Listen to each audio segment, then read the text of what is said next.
Good morning students. तो कल की क्लास में हमने पढ़ा था कार्य ऊर्जा प्रमेय और उससे संबंधित कुछ क्वेश्चन है वो अपन ने किए थे। आज की इस क्लास में हम कार्य ऊर्जा प्रमेय का हम कह सकते हैं पार्ट 2 उसका अध्ययन करेंगे। यानी कार्य ऊर्जा प्रमेय से तो हो गई थी, लेकिन स्थितिज ऊर्जा के बारे में पढ़ेंगे और उससे संबंधित जो न्यूमेरिकल है वो अपने को करने हैं। ठीक है ना।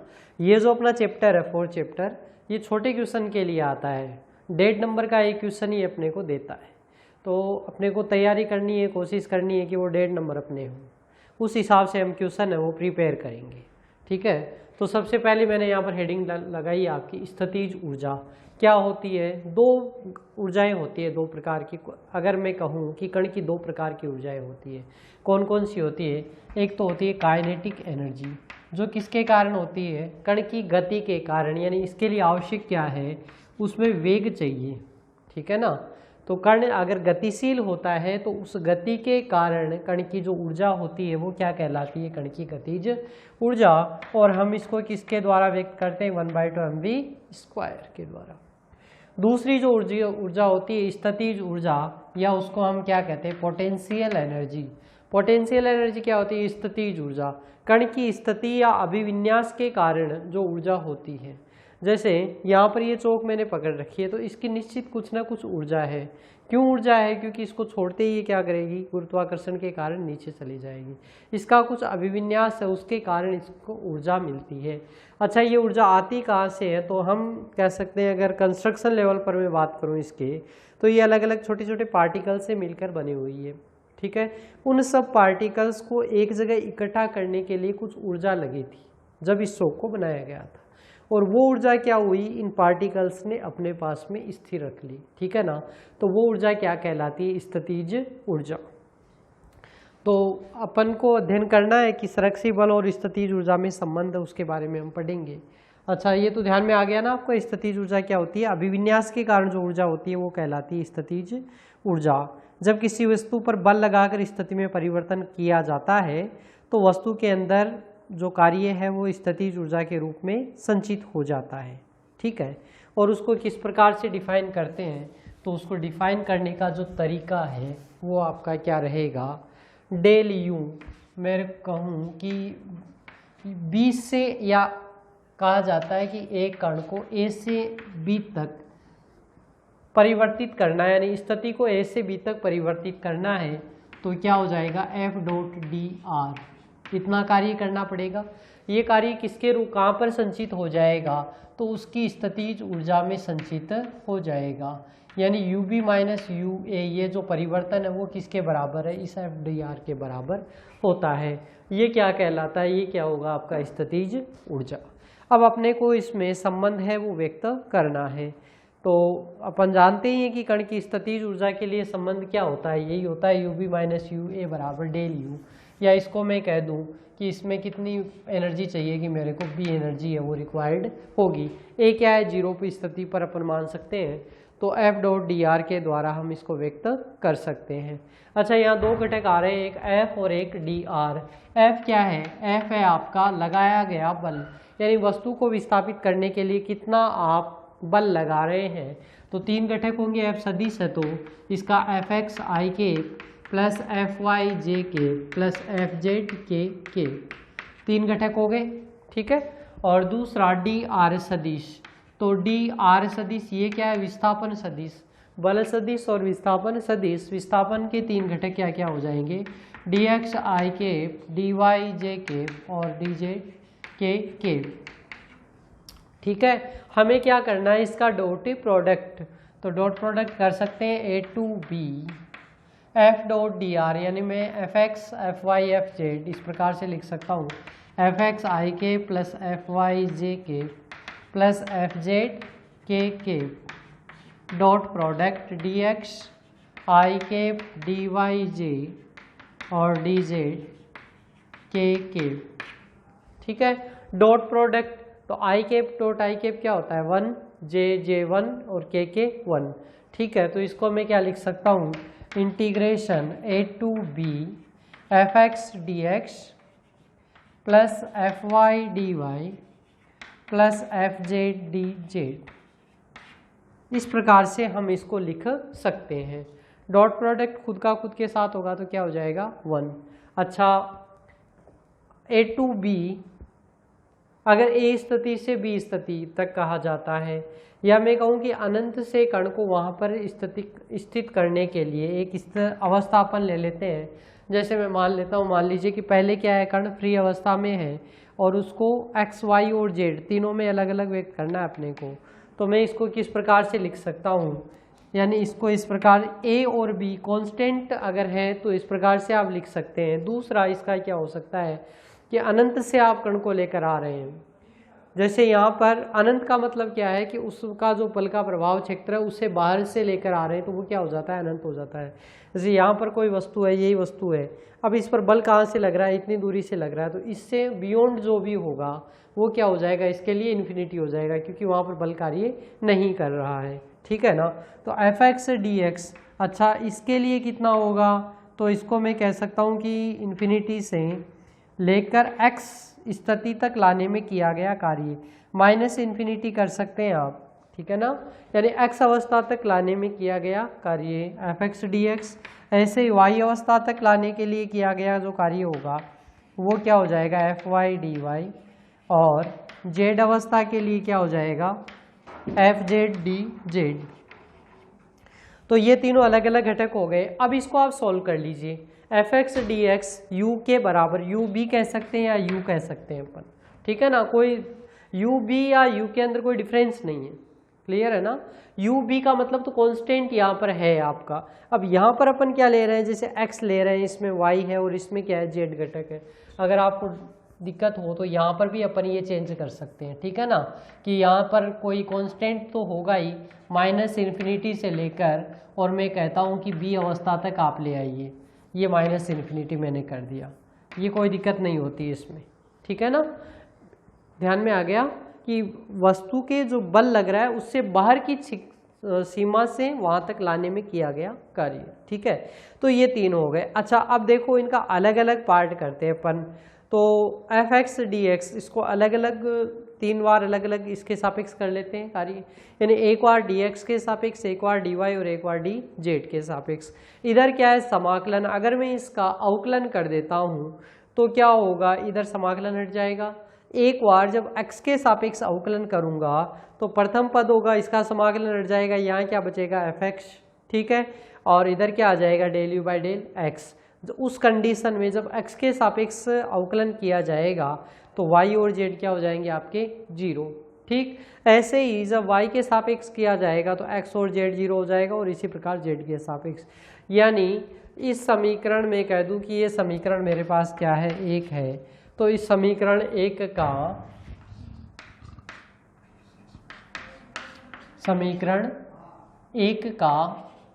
x, y व z के सापेक्ष अवकलन करने पर,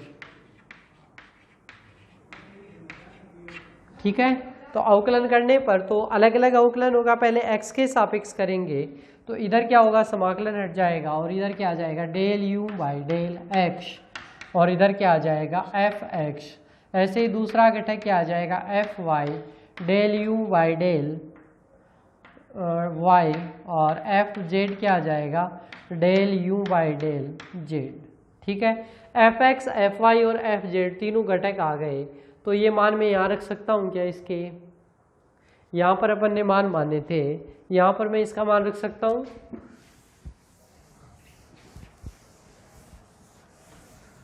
अगर मैं इसका मान यहाँ पर पुटअप करता हूँ तो क्या मान आ जाएगा मेरे पास में, del u by del x i cap, del u by del y j k, plus del u by del z k cap.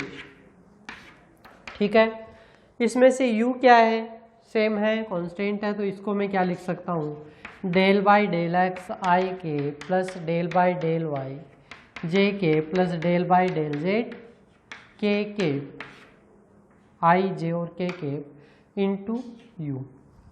ठीक है, तो ये क्या है, डेल संकारक, अवकल संकारक है, तो इसको मैं क्या लिख सकता हूँ, डेल ऑफ यू। ठीक, कल की क्लास में इसको मैंने काम में लिया था। तो f बराबर डेल यू, ये अपने पास में क्या होता है, इसका मान होता है। F बराबर डेल U। तो हमारे पास किस किस में रिलेशन आ गया, तो ये जो रिलेशन आ गया अपना, ये रिलेशन किस किस के मध्य आ गया, स्थितिज ऊर्जा और इसके अंदर। इसमें एक वही माइनस साइन और आता है।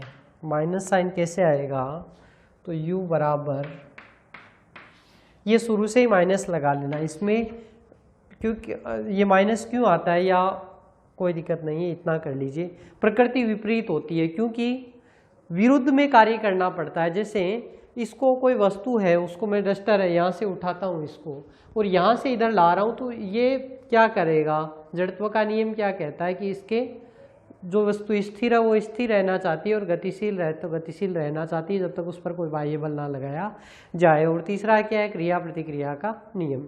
तो इसमें जब वस्तु को इधर खींचा जाता है तो वस्तु की टेंडेंसी क्या रहेगी कि वो स्थिर अवस्था में रहे, ठीक है ना, या उसी अवस्था में रहे, तो उसके विरोध में कार्य किया जाता है। इसलिए हम नेगेटिव साइन इसमें काम में लेते हैं, ठीक है ना। और वैसे क्या है, इसमें स्थितिज ऊर्जा की जो प्रवणता है वो क्या कहलाती है, बल कहलाती है, ठीक है। तो ये हमने किसके बारे में, संरक्षी बल और स्थितिज ऊर्जा के मध्य संबंध को व्यक्त कर दिया। प्रकृति क्या होती है, इनकी विपरीत प्रकृति होती है, इसलिए नेगेटिव साइन होता है। विपरीत दिशा में कार्य किया जाता है तो हम क्या काम में लेते हैं, नेगेटिव साइन काम में लेते हैं। ओके, तो आई होप आपको क्लियर हो गया होगा स्थितिज ऊर्जा के बारे में। कल हमने ये मान काम में दिया था, ठीक है। अब इससे संबंधित जो न्यूमेरिकल है वो ओपन करते हैं।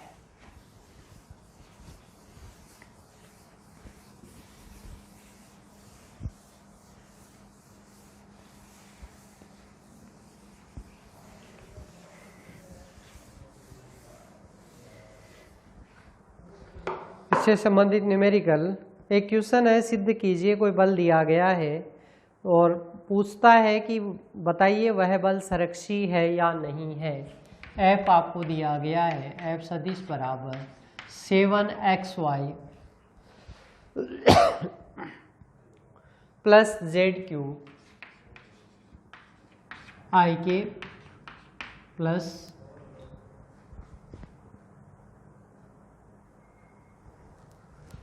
x क्यूब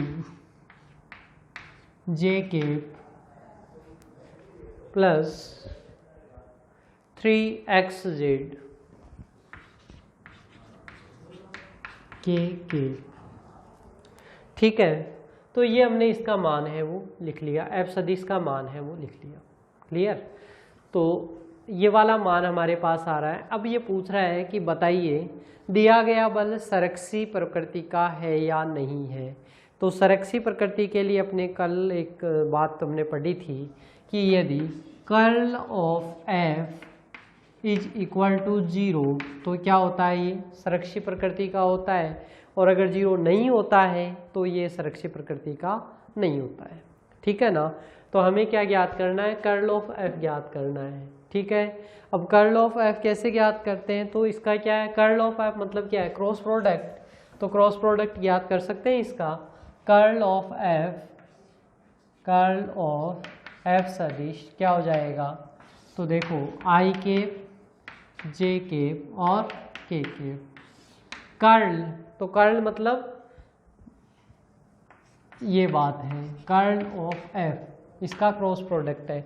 डेल क्या है आपका, अवकल संकारक है, और अवकल संकारक का मान क्या होता है, तो अवकल संकारक अभी अभी हमने देखा भी था। इसमें अवकल संकारक क्या हो जाएगा इसका, del by del x i cap, del by del y j cap और del by del z k cap, यही होता है ना डेल सदिश।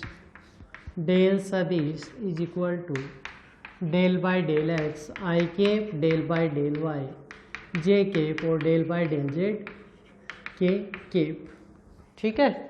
तो तीनों घटक है, del by del x, del by del y और डेल बाई डेल जेड।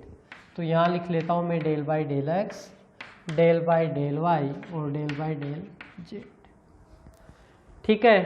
अब इसमें पहला घटक आई केप का घटक देखो क्या है, 7xy प्लस जेड क्यूब, इसमें क्या है एक्स क्यूब और इसमें क्या है 3xz, ठीक।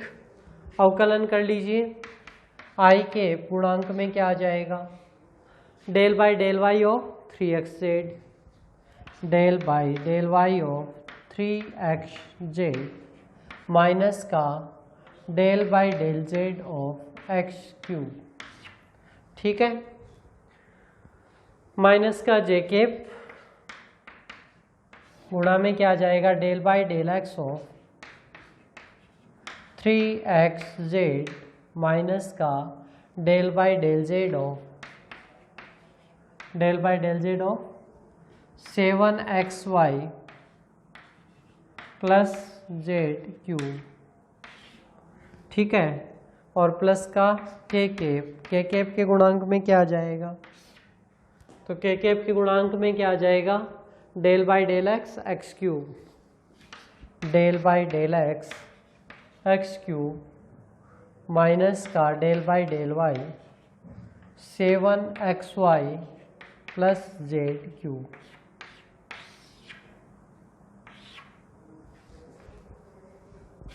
ये किस किस का मान आ जाएगा, आई केप, जे केप और के केप। ठीक है, इसको मैंने सॉल्व किया है। प्रथम पद देखिए, डेल बाई डेल वाई, यहाँ वाई का पद नहीं है 0, जेड यहाँ जेड का पद नहीं है 0, आई केप क्या हो गया आपका 0। जे केप में देखेंगे तो del by del x 3xz यानी 3z बच जाएगा, तो क्या मान रह जाएगा, माइनस का जे केप इंटू 3z, एक्स के सापेक्ष एक्स का हो गया 1, और इधर देखेंगे तो z के सापेक्ष पहला पद तो क्या हो जाएगा 0, जेड क्यूब का क्या हो जाएगा 3z स्क्वायर, तो माइनस का 3z स्क्वायर। ठीक है, और दूसरा आगे वाला जो पद है प्लस का के केप गुणांक में del by del x of x cube है तो क्या हो जाएगा 3x स्क्वायर, और माइनस का del by del y 7xy है तो 7x, तो माइनस का 7x, और ये के केप। ठीक है, जेड क्यूब उसमें जेड क्यूब का हो जाएगा 0। तो देख सकते हैं आप ये दो घटक इसमें शेष रह गए। हमारी कंडीशन क्या थी कि कर्ल ऑफ एफ क्या होना चाहिए, 0 होना चाहिए, या जे केप का पद मिल रहा है, के केप का पद मिल रहा है, कोई भी पद मिल जाता तो भी हम क्या कहते हैं 0 तो नहीं होगा। इसलिए हम क्या कह सकते हैं, curl of f is not equal to 0, 0 के बराबर तो नहीं है, इसलिए ये क्या कहलाता है भैया आपका, curl of f is not equal to 0। इसलिए जो दिया गया बल है वो कैसी प्रकृति का है, असंरक्षी प्रकृति का है। हम कहेंगे कि इसकी प्रवृत्ति है वो संरक्षी प्रकृति का नहीं है। ठीक है, ये हमारा एक पार्ट है वो कंप्लीट हो गया। आई होप आपको क्लियर हो गया होगा। कुछ नहीं किया है मैंने, यहाँ पर एफ दिया गया था तो मैंने कर्ल ऑफ एफ इसका ये ज्ञात किया है। ठीक है ना, ये 0 अगर होता तो मैं कह देता संरक्षी प्रकृति का है, लेकिन 0 नहीं है तो मैं कह दूंगा कि संरक्षी प्रकृति का नहीं है या असंरक्षी प्रकृति का है। तो ये आपका 1.5 नंबर का एक पार्ट है वो तैयार हो गया। ठीक है, अब हम इससे बढ़ते हैं आगे, दूसरा इसका पार्ट है वो करते हैं।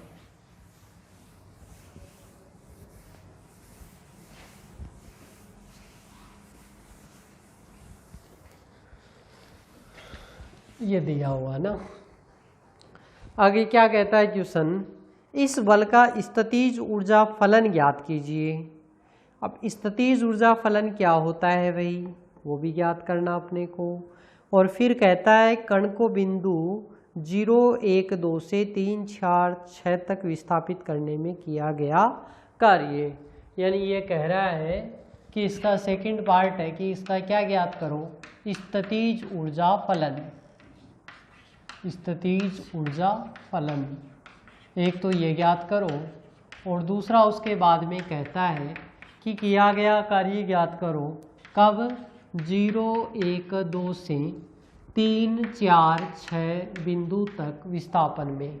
ठीक है ना, 0, 1, 2 से 3, 4, 6 तक विस्थापन में, यानी ये प्रारंभिक स्थिति और ये क्या अंत्य स्थिति तक। तो विस्थापन में किया गया कार्य है वो आप ज्ञात करो, विस्थापन में कार्य, ये आपसे पूछा है। ठीक है, तो पहले तो क्या है स्थितिज ऊर्जा फलन। तो स्थितिज ऊर्जा का फलन क्या होता है, U बराबर, अभी अपन ने देखा था सबसे पहले एफ डॉट डी आर, यही मान होता है। साइन क्या रहता है इसका, नेगेटिव रहता है। u बराबर एफ डॉट डी आर, या अपन कहें साइन को न कंसीडर करें, u बराबर एफ डॉट डी आर, इतना ही काम लेते हैं, ठीक है। तो इसका क्या घटक हो जाएगा, एफ डॉट डी आर, यानी अब देखो एफ और डी आर, एफ तीन घटक एफ एक्स एफ वाई और एफ जेड, डी आर के तीन घटक डी एक्स डी वाई और डी जेड, यानी इसको मैं किस प्रकार से लिख सकता हूँ, इस प्रकार से भी लिख सकता हूँ, f x d x plus f y d y plus f z d z. फायदा क्या होगा लिखने से, एफ एक्स डी एक्स ये आपका एफ एक्स रहा, एफ वाई डी वाई ये आपका एफ वाई रहा और ये आपका एफ जेड रहा, तो सीधा मान लिख सकते हैं अपन। तो क्या हो जाएगा इसका मान, एफ एक्स डी एक्स यानी integration of 7xy plus z cube, और क्या हो जाए कहाँ से कहाँ, इसका dx के सापेक्ष, ठीक है। दूसरा क्या है एक्स क्यूब dy, और तीसरा क्या है 3xz dz। सॉल्व कर लीजिए, x के सापेक्ष करोगे तो यहाँ क्या है एक्स स्क्वायर बाई 2, तो 7x square y by 2 plus z cube x plus x cube, तो एक्स क्यूब वाई, क्योंकि इसमें वाई नहीं था और ये जेड के सापेक्ष है, तो 3/2 एक्स जेड स्क्वायर, ठीक है ना। ये हमारे पास में किसका आ गया, स्थितिज ऊर्जा का फलन है, ये आ गया। और साथ में क्या आएगा, अगर लिमिट दी हुई आती तब तो हम कह देते चलो लिमिट है, लेकिन लिमिट नहीं है तो एक साथ में क्या ले लेते हैं, समाकलन नियतांक c, ठीक है। एक्स क्यूब वाई, देखो x cube y x square y z cube x z square, तो क्या कर सकते हैं, ये और ये दोनों पदों में से कॉमन ले सकते हैं, इसमें और इसमें कॉमन ले सकते हैं, आसानी से आप इसको लिख सकते हैं।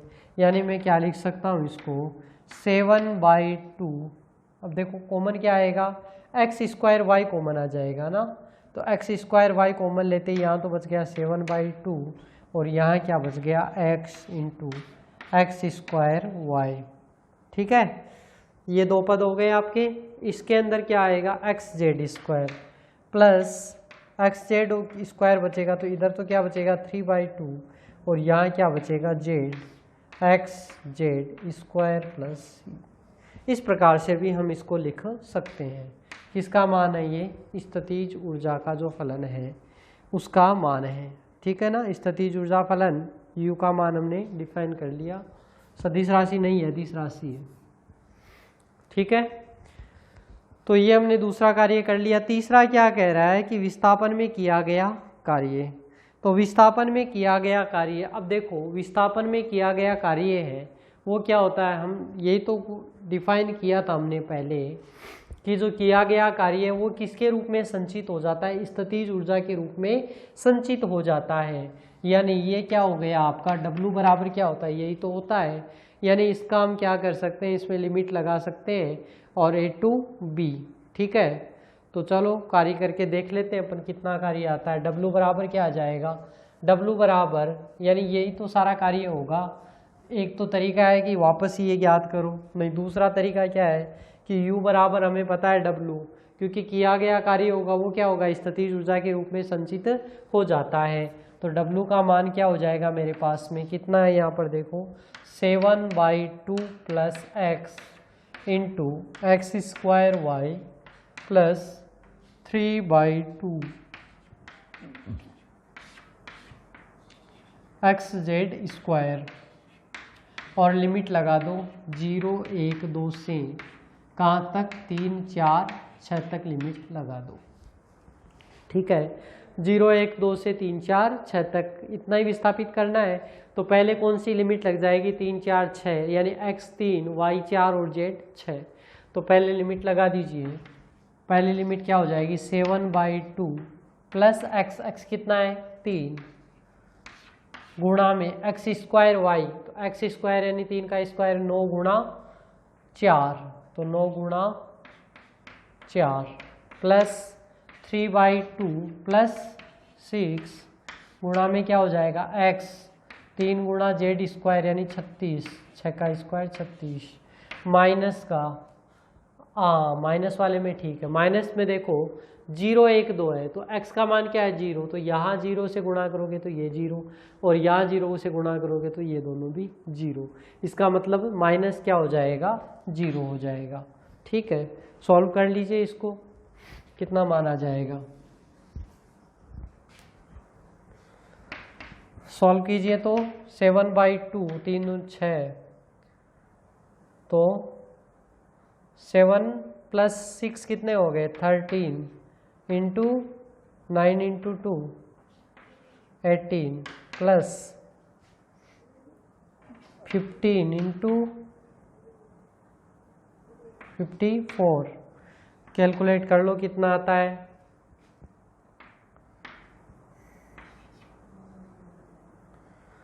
54 5 18 + 5 23 प्लस C0 6 810, कितना मान आ गया 4 4 8 + 2 10, 1044। मात्रक क्या आएगा, तो कार्य का मात्रक क्या होता है जूल, ठीक है ना, तो 1044 जूल, ये हमारे पास में क्या आ गया इसका आंसर। ठीक है, इस प्रकार से हम और भी कार्य है वो कर सकते हैं। तो ये सारे क्वेश्चन है, एक क्वेश्चन और देख लेते हैं, टाइम बचा हुआ है अपने पास में। क्वेश्चन है कि सिद्ध करो रेखीय प्रत्यानयन बल होता है वो क्या होता है, संरक्षित प्रकृति का होता है। तो ये क्लियर हो गया ना आपके, किया गया कार्य भी ज्ञात कर सकते हैं, स्थितिज ऊर्जा के रूप में फलन है वो इस प्रकार से अपन ज्ञात कर सकते हैं। ठीक है, क्वेश्चन क्या कह रहा है अगला,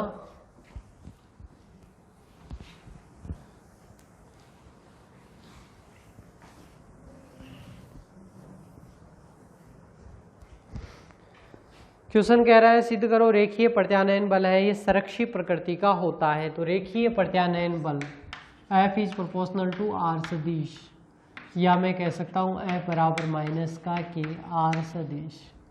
ठीक है, F सदिश है यानी Fx Fy Fz और R सदिश है वो क्या है X Y और Z, यानी हमारे पास घटक क्या हो जाएंगे, इसके 3 घटक हो जाएंगे। अब हमें क्या करना है कि ये संरक्षित प्रकृति का होता है, तो संरक्षित प्रकृति के लिए एक ही कंडीशन है, curl of F is equal to क्या होना चाहिए 0।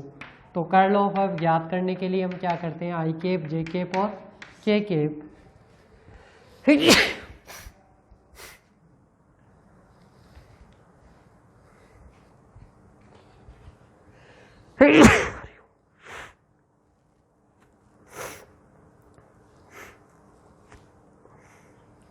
तो कर्ल ऑफ क्या ज्ञात कर रहे थे अपन, कर्ल ऑफ F, तो आई कैप जे कैप के कैप। अब देखो इसका घटक तो माइनस का के, आर सदिश क्या है एक्स आई एक्स वाई और जे कैप, तो इसको मैं क्या लिख सकता हूँ माइनस का के into x i k plus Y j k plus Z के कैप, इस प्रकार से लिख सकते हैं ना हम।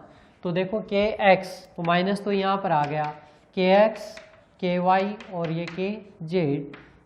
अच्छा, कर्ल ऑफ एफ तो पहले किसका घटक आएगा भाई, ये तो तीसरी में आएगा, पहले घटक किसका आएगा, तो पहले आएगा del by del x, del by del y और डेल बाई डेल जेड।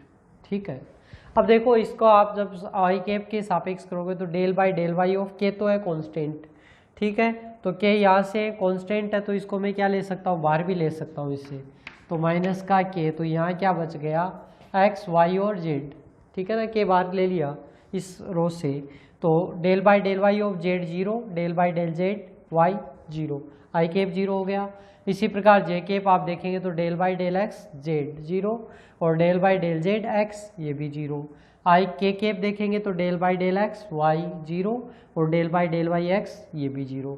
तो हमारे पास कहने का मतलब है कि ये मान क्या हो जाएगा, जब सॉल्व करेंगे तो इसका कितना आ जाएगा 0, और ये अगर 0 होता है तो हम क्या कहते हैं कि रेखीय प्रत्यानयन बल है किस प्रकृति का होता है, संरक्षित प्रकृति का होता है।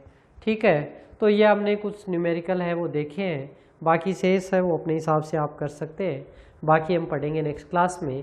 तब तक के लिए धन्यवाद।